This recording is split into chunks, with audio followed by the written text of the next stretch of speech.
Greetings from Northumberland on a dark morning on the 28th of September. It's certainly getting darker in the mornings. Today is an Ember Day, a day in which we remember and pray for those who might be called to the ministry of the church as priests and deacons and ministers. And the gospel has a big challenge in it today, and it's quite a puzzling one to think about. Someone says to Jesus, "I'll follow you wherever you go." And Jesus says, "Foxes have holes and birds of the air have nests, but the Son of Man has nowhere to lay his head." And to another he said, "Follow me." And he said, "First, let me go and bury my father." But Jesus said, "Let the dead bury their own dead. As for you, proclaim the kingdom of God." And another said, "I will follow you, but let me say farewell to those at my home."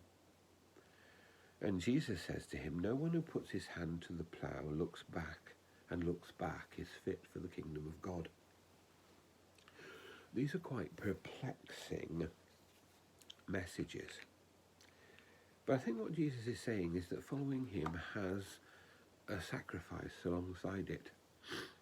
We often talk, and I often talk, about the joy of following Jesus, the fellowship of walking beside Jesus, the knowledge that his arm is around us and that we are his disciples.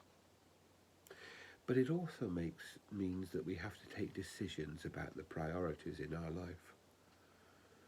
Do we follow those priorities of wealth and power and riches and self-satisfaction that we were talking about yesterday? Or do we seek to follow the one who is the Prince of Peace and who sacrificed himself for all of us? It is a reminder that the way of Christ is a way of sacrifice and a way of love in the world.